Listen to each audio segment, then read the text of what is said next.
Chief Justice Roberts, President Carter, President Clinton, President Bush, President Obama, fellow Americans, and people of the world, thank you.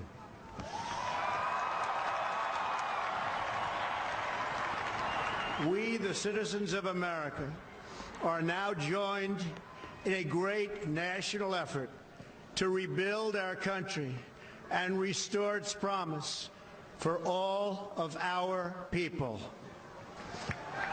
Together, we will determine the course of America and the world for many, many years to come. We will face challenges. We will confront hardships, but we will get the job done. Every 4 years, we gather on these steps to carry out the orderly and peaceful transfer of power.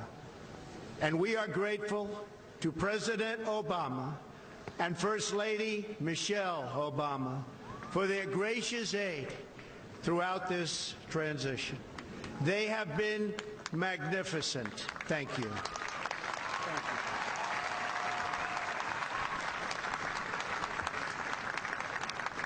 you. Today's ceremony, however, has very special meaning, because today we are not merely transferring power from one administration to another or from one party to another, but we are transferring power from Washington, D.C., and giving it back to you, the people.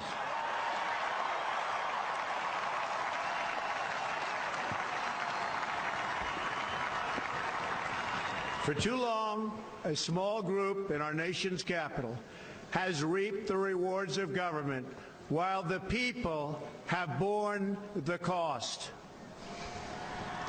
Washington flourished, but the people did not share in its wealth. Politicians prospered, but the jobs left and the factories closed. The establishment protected itself, but not the citizens of our country. Their victories have not been your victories. Their triumphs have not been your triumphs.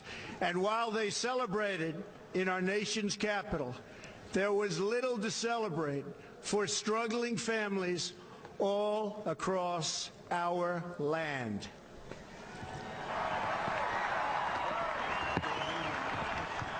That all changes starting right here and right now, because this moment is your moment. It belongs to you.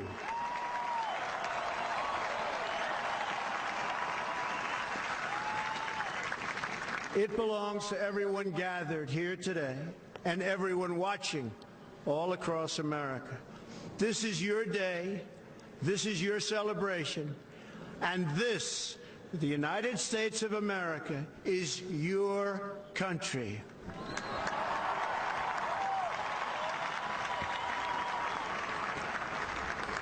What truly matters is not which party controls our government, but whether our government is controlled by the people.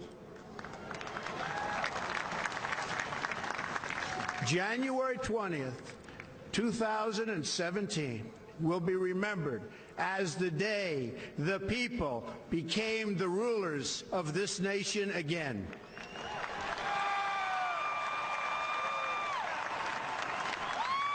The forgotten men and women of our country will be forgotten no longer. Everyone is listening to you now. You came by the tens of millions to become part of a historic movement, the likes of which the world has never seen before. At the center of this movement is a crucial conviction that a nation exists to serve its citizens. Americans want great schools for their children, safe neighborhoods for their families, and good jobs for themselves. These are just and reasonable demands of righteous people and a righteous public. But for too many of our citizens, a different reality exists. Mothers and children trapped in poverty in our inner cities, rusted out factories scattered like tombstones across the landscape of our nation, an education system flush with cash, but which leaves our young and beautiful students deprived of all knowledge. And the crime, and the gangs, and the drugs that have stolen too many lives and robbed our country of so much unrealized potential. This American carnage stops right here and stops right now.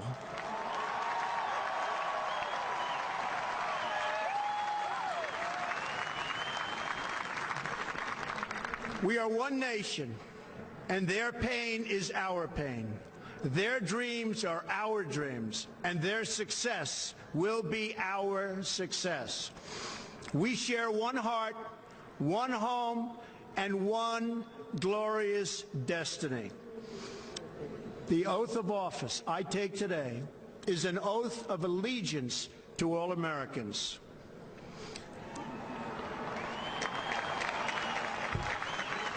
For many decades, we've enriched foreign industry at the expense of American industry, subsidized the armies of other countries while allowing for the very sad depletion of our military. We've defended other nations' borders while refusing to defend our own.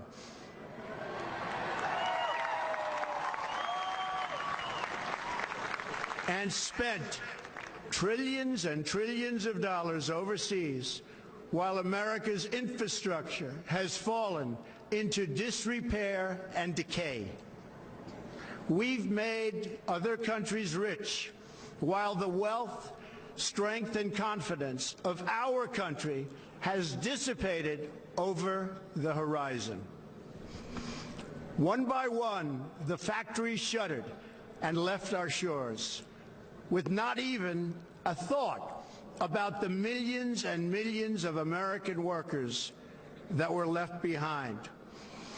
The wealth of our middle class has been ripped from their homes and then redistributed all across the world. But that is the past, and now we are looking only to the future.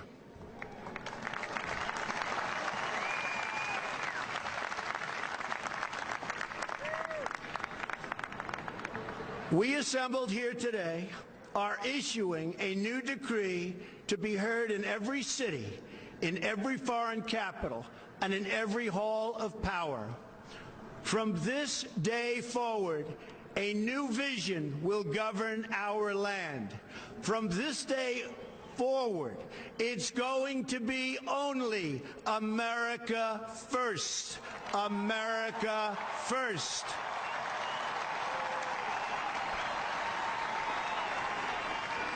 Every decision on trade, on taxes, on immigration, on foreign affairs will be made to benefit American workers and American families.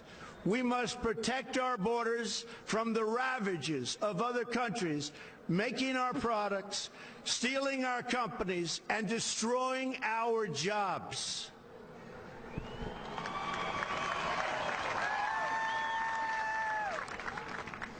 Protection will lead to great prosperity and strength. I will fight for you with every breath in my body, and I will never, ever let you down.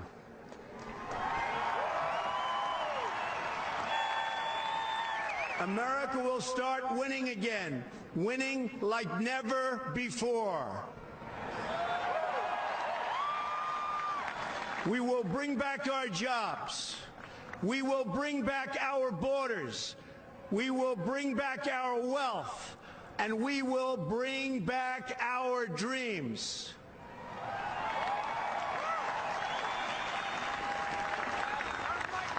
We will build new roads and highways and bridges and airports and tunnels and railways all across our wonderful nation. We will get our people off of welfare and back to work, rebuilding our country with American hands and American labor.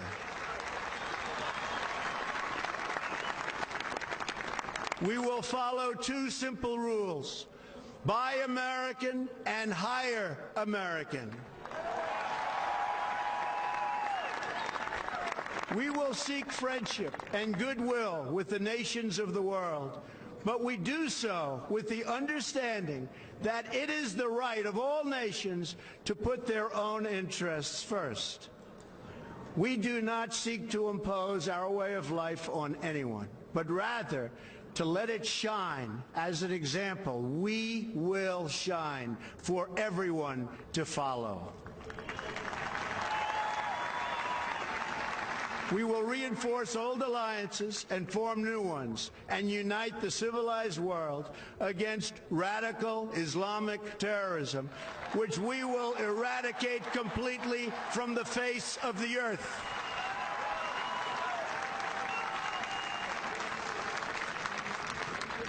At the bedrock of our politics will be a total allegiance to the United States of America. And through our loyalty to our country, we will rediscover our loyalty to each other. When you open your heart to patriotism, there is no room for prejudice.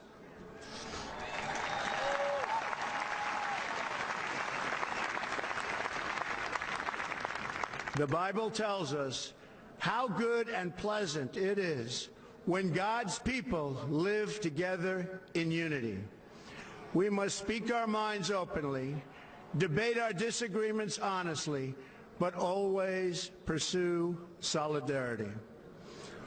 When America is united, America is totally unstoppable.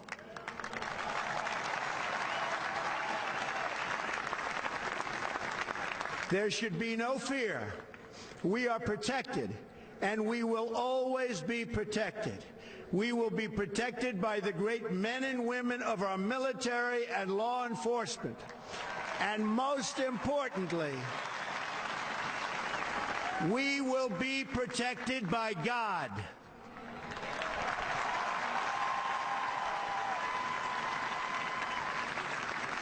Finally, we must think big and dream even bigger. In America, we understand that a nation is only living as long as it is striving. We will no longer accept politicians who are all talk and no action, constantly complaining but never doing anything about it.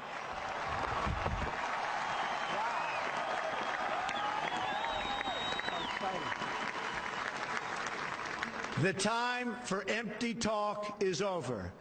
Now arrives the hour of action.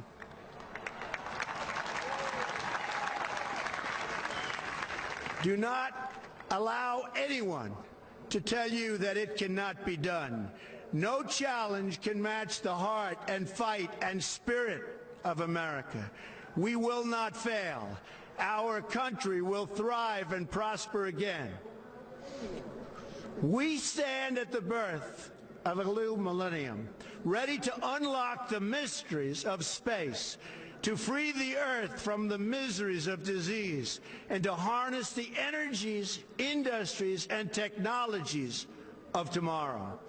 A new national pride will stir our souls, lift our sights, and heal our divisions. It's time to remember that old wisdom our soldiers will never forget, that whether we are black or brown or white, we all bleed the same red blood of patriots.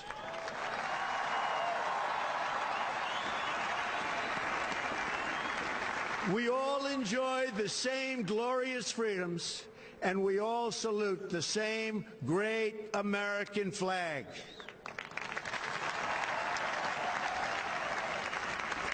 And whether a child is born in the urban sprawl of Detroit or the windswept plains of Nebraska. They look up at the same night sky, they fill their heart with the same dreams, and they are infused with the breath of life by the same almighty Creator.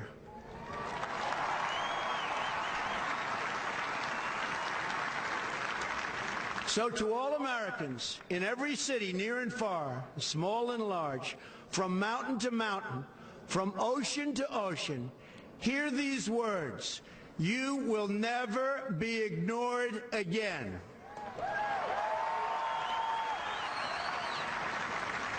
Your voice, your hopes, and your dreams will define our American destiny. And your courage and goodness and love will forever guide us along the way. Together, we will make America strong again. We will make America wealthy again. We will make America proud again. We will make America safe again. And yes, together, we will make America great again. Thank you, God bless you, and God bless America. Thank you. God bless America.